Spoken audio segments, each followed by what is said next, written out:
3, 2, 1. Fala galera, tudo bem?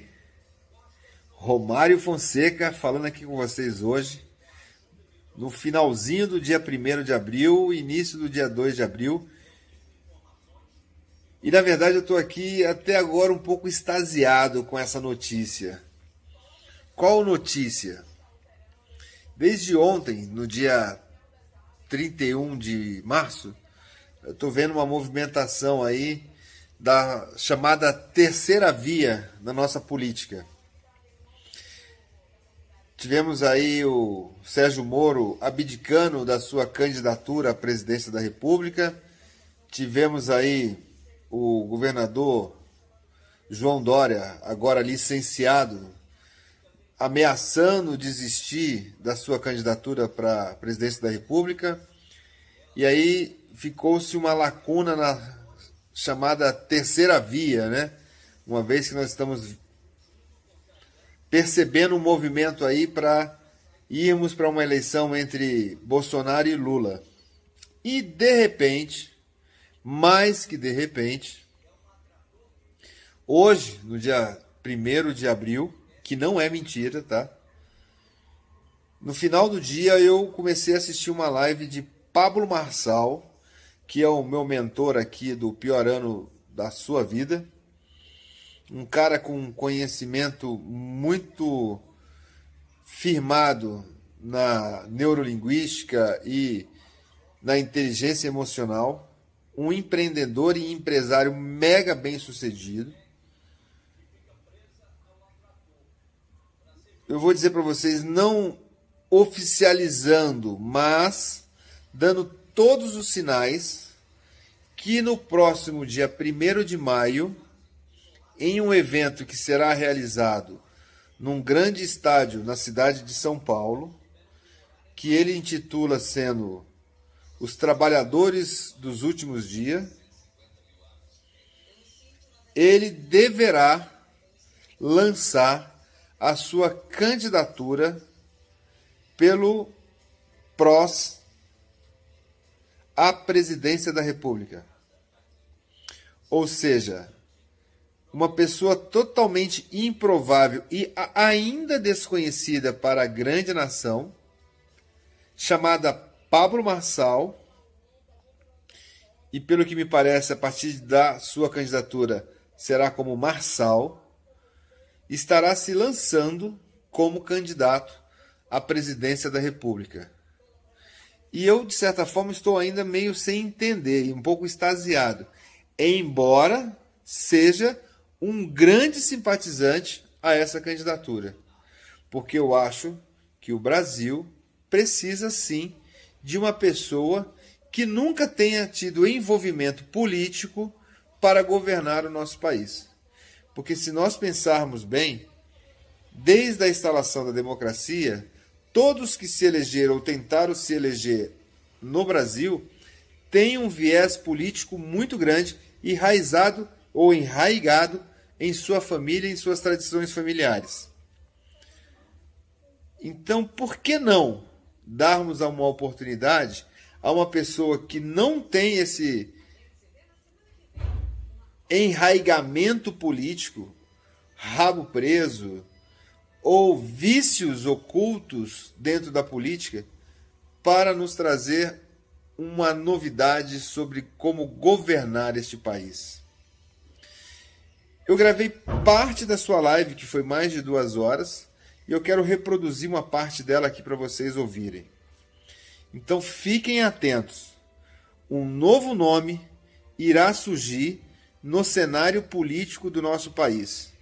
E esse nome se chama Pablo Marçal.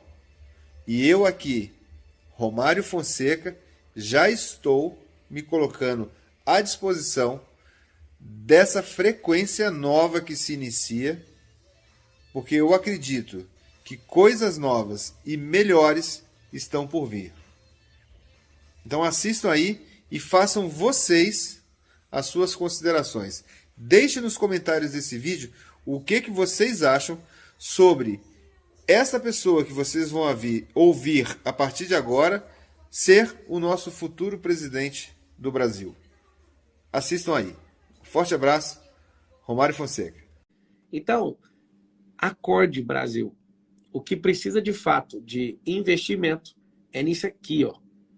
Porque se o trabalhador, o empreendedor e o investidor, eles são os verdadeiros geradores de receita, são eles que resolvem o problema.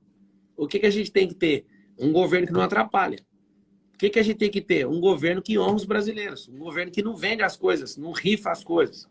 Então, por exemplo, a gente paga muito mais caro numa comida no Brasil produzida aqui do que os Estados Unidos. Eles compram 20% abaixo. Aí você fala, e aí, o que nós vamos fazer? Esse é um subsídio do governo para exportar e melhorar nosso balanço comercial. Isso é muito bom. O problema é que quem não tem condição financeira no país, o que tem que fazer? Tem que ir lá e pagar mais caro na comida. Muito simples. Agora, não tem segredo. O segredo é que o Brasil, ele precisa se apaixonar pelo brasileiro e o brasileiro precisa se apaixonar pelas riquezas desse país. Se não tiver, vai fazer o quê? A gente vai continuar vendendo, todo mundo com o seu próprio interesse.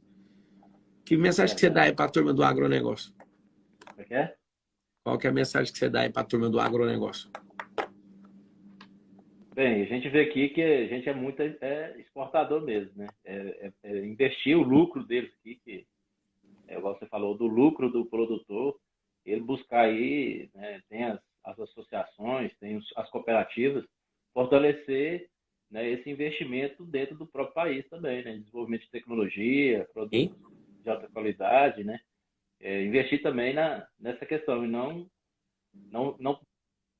individual, que a gente vê muito isso no setor do agro, por exemplo, que envolve muito dinheiro, mas eles não investem, talvez, em tecnologia. Então, vamos investir esse lucro aqui também no coletivo, né? Para melhorar, como você falou, a longo prazo, futuro, dos nossos filhos, para a próxima geração que está vindo aí. Que isso vai aí, precisar garoto. comer. Tamo junto, até Obrigado. depois do fim. Amém. É nóis. É o seguinte, bora falar de imposto. Você já viu a galerinha que fala assim, imposto é roubo. É muito interessante essa fala, né?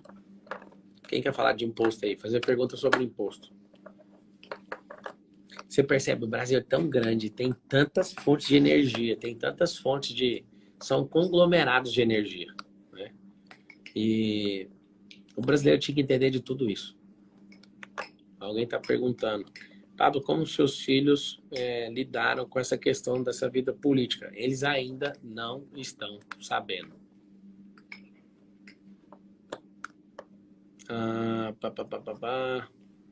Vamos falar aí, ó.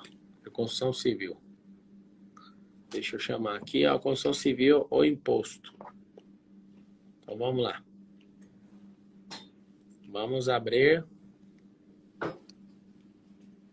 Bora lá.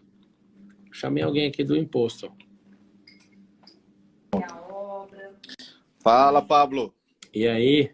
Quem tá falando? Beleza? Fábio. Isso. Grande Fábio, manda aí a do imposto. Tudo jóia? Não, eu vejo assim que nos países mais evoluídos aí, o imposto é único, é pago uma vez só, e aqui a gente tem uma tributação muito severa, muito forte.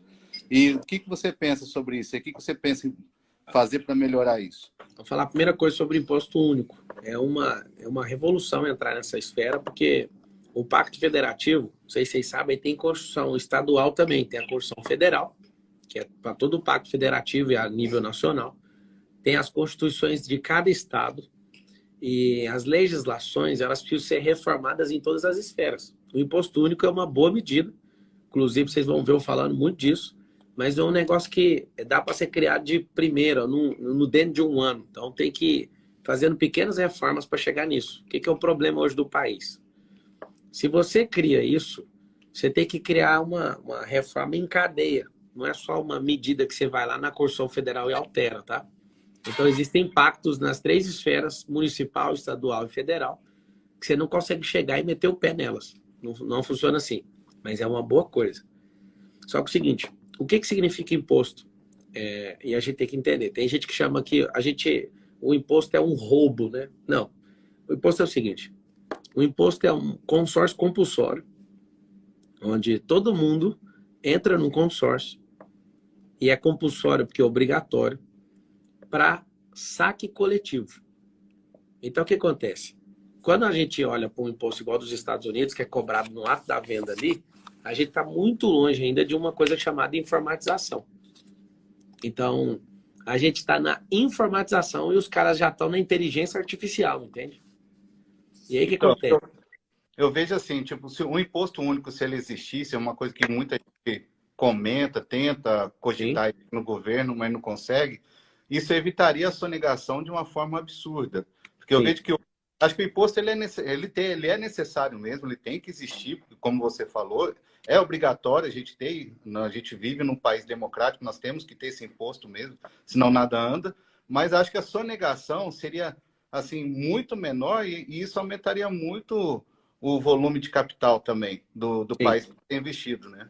Você acredita que se a gente diminuir o imposto, vários impostos, tá? Em todas as esferas, municipal, federal, estadual, e as pessoas confiassem que esse dinheiro é bem administrado, se a gente reduzisse 30% dos impostos e as pessoas confiassem nisso, a gente ia arrecadar mais, você acredita? Acredito, o nosso maior problema hoje é acreditar que o imposto que é pago está sendo roubado. Se você acreditasse que o imposto que você paga também não seria roubado, mesmo que sendo alto, aumentaria muito ainda a contribuição, né? Creio muito nisso aí.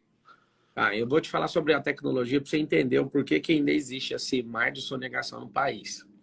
A tecnologia é o seguinte: quando a gente olha para dados no Brasil, por exemplo, os Estados Unidos, só medida de proteção de informação de dados nos Estados Unidos, eles gastam por ano 5 bilhões de dólares.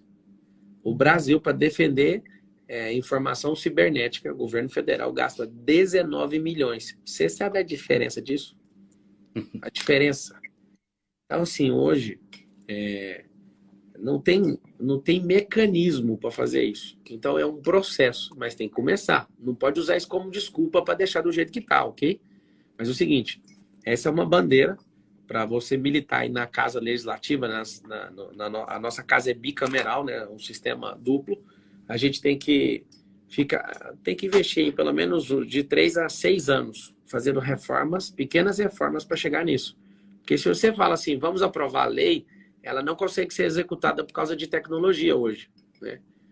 E o Brasil é muito grande, ele ainda nem é informatizado e muitas regiões nem internet tem, a maioria das pessoas ainda continuam no sistema convencional, né?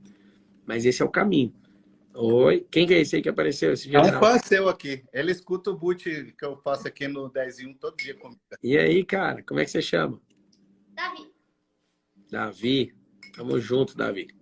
Valeu. Então é o seguinte, essa ideia que você trouxe sobre o imposto único, ela vai vir e ela é paulatina, mas é uma grande solução. Que nos Estados Unidos é muito bom você comprar, você já vê ali discriminado, né? Recebemos, já está aqui, não tem como falhar. Agora eu já te falei, pelo estilo que o Brasil tem ainda e a seriedade que ela tem com informação, está um pouquinho distante, mas tudo tem seu começo. E você pode... Mas eu acho que você vai enfrentar uma barreira aí no Congresso muito forte em relação a isso, não vai, Pablo?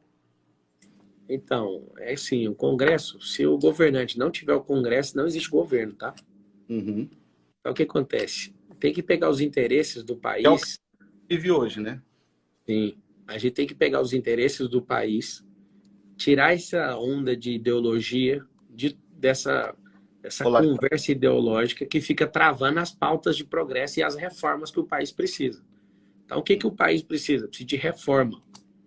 Só que, como tem ideologia focada demais, muita ideologia, o que vai acontecer?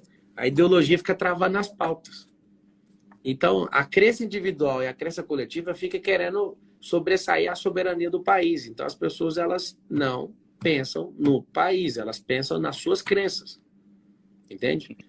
Então, o grande momento da nação é a gente baixar as crenças individuais para o indivíduo, as crenças coletivas para os grupos e respeitar a soberania nacional e a Constituição Federal, que é não é a nossa crença coletiva, é o nosso fato coletivo, é com base na Constituição Federal que a gente governa, entendeu? Entendi. Mas é conseguir alinhar isso, vamos falar assim, dividir essa ideologia, né? Não, Pablo? Como é que é o negócio? Assim, por exemplo, assim, a polarização, igual você está comentando aí. Eu acho hoje que está muito polarizado, realmente. Está tudo muito... Sim. Mas hoje é difícil a gente, assim, por exemplo, eu sou uma pessoa conservadora. É difícil hoje você não se manter meio polarizado pela forma que o país está conduzindo, pela forma com que as pessoas estão. Como que eu falo, não me posicionaria, até como cristão, como conservador, em meio a algumas condutas, principalmente escolares. Tanto assim, hoje eu coloco meu filho numa escola onde a base é pátria, é Deus, família e pátria, porque eu não consigo confiar nessa polarização que estão nas escolas, entendeu? Sim. Ó, a escola, a igreja, a pessoa que você paga para olhar seus filhos não são os grandes educadores. Os educadores são os pais. Por isso os pais precisam de revisar todo dia. Eu, como pai, faço isso. Desde sempre. Desde quando eu pus meu primeiro filho, com 2 anos de idade na escola, não existiu um único dia que eu não perguntei assim, o que você aprendeu hoje? Eu sei o seguinte, não está satisfatório, né? Para até pessoas que têm ideologia neutra, não é satisfatório o que está acontecendo, né? Essa grande militância e esse extremismo. A gente tem que ensinar as crianças a pensar, a gente tem que ensinar a política, raciocínio lógico. Eles estão aprendendo outra coisa. Mas a dica que eu te dou é, não adianta você querer fugir disso. O que você tem que fazer é assumir essa responsabilidade também. Só que você tem uma ideia, o governo federal gasta R$ 1.000 por cabeça com ensino público, por criança, por pessoa. Você acha escola particular aí no seu estado por R$ 500. E o governo federal gasta o dobro de uma escola mediana. E aí o que acontece? Acontece uma coisa muito simples. As pessoas estão saindo de lá sem aprender a resolver problema, estão saindo de lá sem aprender a se relacionar, mas elas saem de lá com doutrinações que não faz o mínimo sentido. Por isso que eu estou te falando, esse vai ser um tempo onde os nobres vão se levantar, os estadistas vão se levantar, pessoas que amam a nação vão se levantar, só que não adianta ser extremista para o outro lado, porque se você for extremista para o outro lado, você vai ter um grave problema. Então, de novo, o povo é medroso. Como é medroso, ninguém vota em quem vai resolver. Vota em quem ele tem medo. Para votar em quem você tem medo, você tem que votar alguém que é o remédio contra o seu medo. Isso é um problema. Entendi. É isso aí. Deixa eu te falar. Tira essa cara de desânimo. Eu sei que você passou um dia de trabalho pesado. Coloca fé dentro desse coração seu. Arregaça essa camisa sua aí. Vamos pôr pressão nesse país. Vamos produzir. O que eu desejo Já me afiliei lá ao partido, já assim que eu soube, já estou lá como falar, predisposto aí em ajudar o que for necessário aí. E aqui em Ribeirão Preto, QGR 7136 aqui. Um abraço para Lorena aí também. É forte. Beijão no seu coração e da sua família. Beijão aí, Davi. O Davi saiu, tá minha esposa aqui, ó. Como é que ela chama? Gerdene. Oi, Gerdene. Família linda, parabéns. Obrigado, sucesso. Bora. É nóis. Vou chamar o Telêmaco Brandão aqui e vocês já vão preparando aí.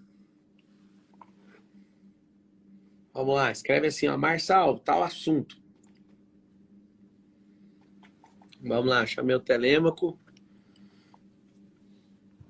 Quem quer entrar aí, me fala aí, ó. E aí, Telêmaco? Tá com o telefone virar pra cima, amigo? Tá no banho? Peraí, deixa eu organizar aqui. Eu tô aqui no meu quarto pegando uma camisa, tô sem camisa aqui, deixa eu pôr a camisa. Você tá bom? Eu tô bom. Aí é preparado. Deixa eu me organizar aqui, né? Ficar sem camisa na live com o futuro presidente, posso dizer assim? E aí, meu amigo, como é que você tá? Tudo bem? Qual é a sua pergunta, Telêmaco Brandão? Eu vim aqui, né? Estamos juntos nesse projeto, você sabe. Na verdade, é compartilhar esse momento mesmo, abrir o coração. Faz sua pergunta. Faz a pergunta. Você é advogado da área, o que você quer saber? Manda aí que eu respondo, que eu já vou chamando outros aqui, até a galera aí se preparar. Bom, gente, eu sei que você tem uma plataforma de educação, você estava falando de educação. Sim.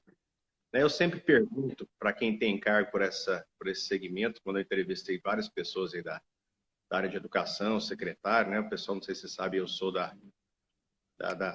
em rádio e TV também. Eu sempre me questiono, Pablo, e tá aí uma boa pergunta para você responder eventualmente. por que que quando o Brasil estava perdendo de 7-1 para a Alemanha no futebol, ele estava perdendo de 101-0 em prêmios Nobel? Essa é uma pergunta que eu faço para todos aqueles que têm poder de influenciar na nossa educação. É porque o Brasil é muito simples. Quando alguém descobre um sucesso, as mentes brilhantes, elas são exportadas. E grandes países já entenderam que o que faz uma nação prosperar é a mudança de mentalidade. Então, os melhores desse país, nos últimos anos, estão sendo exportados para outros lugares. Então, além da gente ter pouco investimento em pesquisa, em ciência, pesquisa em geral, os grandes e brilhantes nomes são sacados por grandes organizações e grandes empresas internacionais. Então, dificilmente você vê alguém que é muito bom no que faz, testando coisas e perdurando testes por 1 ano, 2 anos, 5, 10 anos. Onde que esses caras estão? Estão servindo pessoas que estão em outros países ganhando esses prêmios. Então, o Brasil tem muitos brasileiros envolvidos em grandes projetos tecnológicos, grandes projetos para a economia, grandes projetos para tecnologia, para várias áreas. Só que eles são sacados do país. Uma coisa que vocês têm que entender é que nesse tempo a gente vai parar de exportar brasileiro para fazer serviço que os outros países não gostam de fazer. Nós vamos fazer aqui. Então o que acontece? Quando a gente descobrir quem nós somos, o Brasil tem uma crise de identidade. As pessoas, quando começam a alcançar o sucesso, a primeira coisa que elas falam é: vamos mudar de país.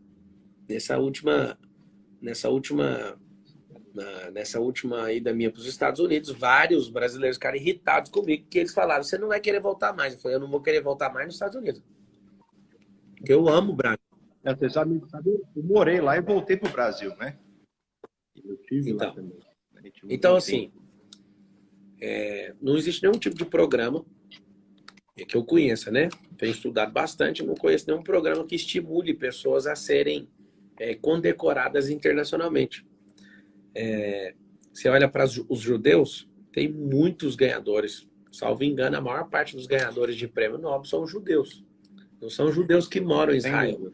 São judeus que estão nos Estados Unidos, na Inglaterra, em vários lugares. Por quê? Inclusive, esses prêmios alemães, muitos deles são judeus. Sim, os alemães. E os caras são judeus. Por quê? Porque eles criaram uma mentalidade que, dependendo de onde eles estão, eles criam o problema ou então criam soluções para o problema. Por exemplo, o próprio Israel tinha um problema. Pouca água doce no território. O que eles fizeram? Vamos dessalinizar a água salgada. Então, eu bebi água em Israel, que era do mar. Eles vão lá, transforma essa água e aí Israel vira uma potência no assunto. Quem foi que descobriu? Esses caras que ficam fazendo perguntas o tempo inteiro. Entendeu?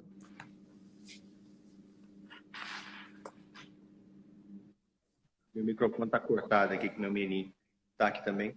E você sabe, eu tenho meu movimento lá, o Politizar-vos, onde eu tento conscientizar os cristãos da necessidade, né? Esse pessoal que tem nessa nossa frequência, que tem essa visão de mundo, vamos dizer assim, da necessidade de ocupar espaço na política.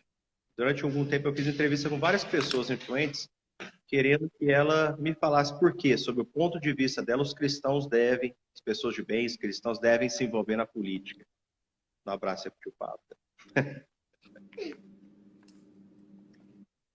A pergunta é, Pablo, por que os cristãos devem se envolver na política? E se é que se der, eu sei da sua opinião, mas tem gente que acha que não. Eu queria que você dissesse para aqueles que acham que não, por que deve se envolver na política? O cristão ele não deve nada, porque ele foi chamado para a liberdade. Então, ele não tem um dever de fazer isso. Mas, quando a gente percebe que, por exemplo, o reino de Cristo vai ser político, isso deixa as pessoas malucas que nunca ouviram. Aí você vai entender a importância da gente governar sobre esse assunto. Então, a política é uma esfera, né? Eu falei no começo da live, o valor da carne, do feijão, do combustível, tudo é por causa de quê? De um político, ou de um grupo de políticos. Então, o porquê que o cristão, salvo engano, deve ter de 40 a 60 milhões de cristãos. Ou não, 40 a 60% de cristãos no Brasil. Muito mais milhões aí que isso. Como assim um cristão não participa da política? Todos quantos quiserem podem participar. E é muito bom que participem por conta dos drives mentais que eles têm. E essas pessoas precisam servir Porque se Jesus, por exemplo, ensina uma pessoa a amar, imagina alguém que ama o povo governando o povo, pra você ter uma noção. Então, isso vai fazer toda a diferença. Alguém escreveu assim, ó, o Estado brasileiro é laico, justamente, só que ele não é ateu. Ele é laico e leigo, segundo a Constituição Federal, mas ele não é ateu. Inclusive, o preâmbulo da Constituição Federal está escrito: nós, o povo brasileiro, sobre a proteção de Deus. Está escrito no preâmbulo, que é o texto base que inaugura e sustenta toda a Constituição Federal. Você vai no STF e tem um crucifixo. O Estado ele vai continuar laico e é bom que ele continue, porque imagina se uma religião toma o Estado, o que a gente ia fazer? Então, de fato, quando você entende a Constituição, quando você, ó, o meu amigo Carlos Wizard aí, quando você, de fato, conhece o que é ser um Estado laico e leigo, aí você vai entender o que é que a gente tem que contribuir, independente de crença, né? Vamos estudar e vamos crescer. Vou chamar o próximo aqui, Telêmaco. Manda um recado aí para os brasileiros. Eu quero dizer, pessoal, que, né, como eu ativista que sou, né, entendi a importância, eu entendo que visão de reino é ocupar espaço de influência e a política é imprescindível para isso. Eu costumo dizer a todas as pessoas que têm nojo da política, que falam mal, de fato ali é um ambiente muito propício para oportunistas, mas só estão lá que as pessoas de bem decidiram entregar a essas pessoas, porque na política não tem espaço vazio. Então você, né, que tem aí o sentimento no coração, se envolva, mergulhe nesse projeto e vamos lá tomar o espaço que é nosso. Isso é visão de reino, ocupação de espaço.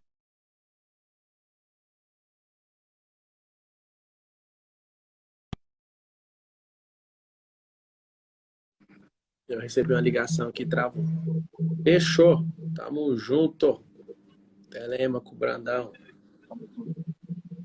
É nóis. Vou chamar o próximo aí. Chama.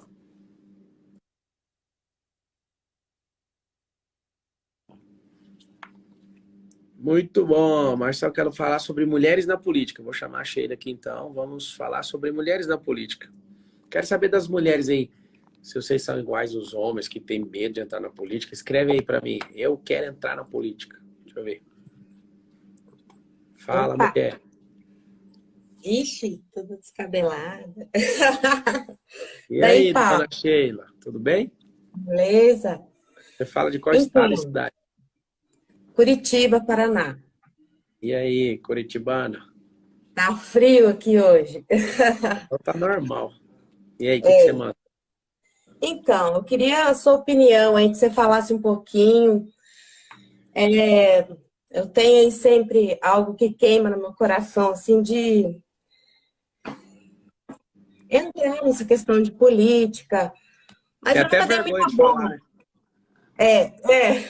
Porque assim, nas empresas eles até fizeram um folderzinho brincando comigo esses tempos lá, colocando, você sempre tá brigando por nós aqui, sempre quer colocar, briga pelos direitos dos empregados e tal. Aí ficam tirando sarro de mim, até fizeram aquele santinho, né? Colocaram minha foto, colocaram até questão do PT, Sheila lá, tirando sarro de mim.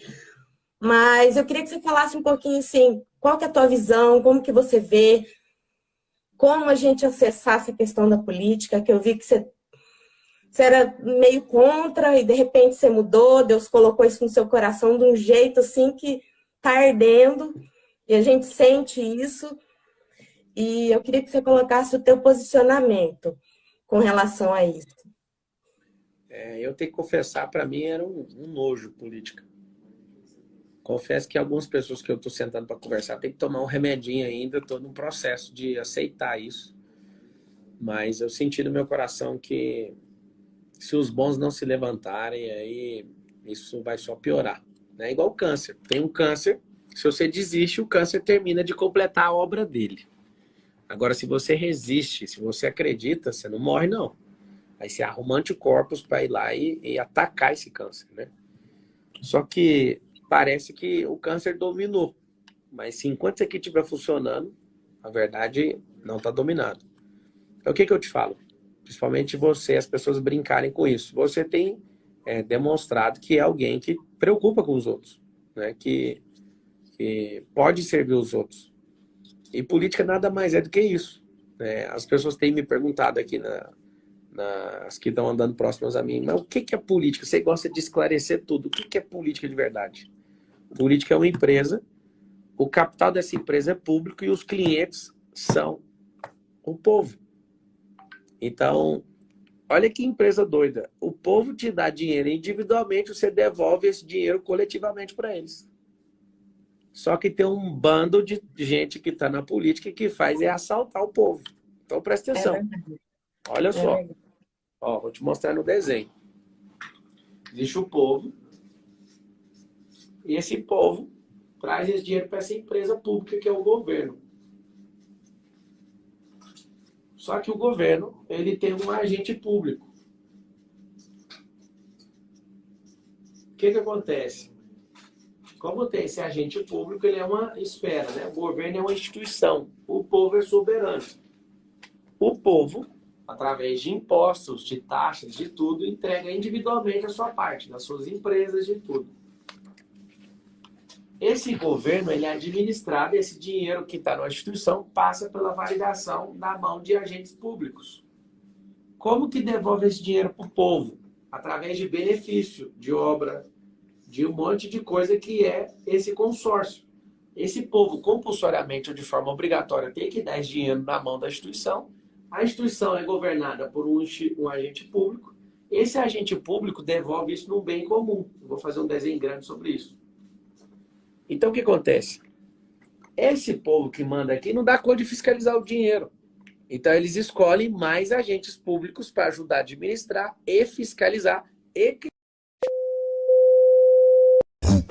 Tava tudo paradão demais. Quando, de repente, do nada, começou a jogar.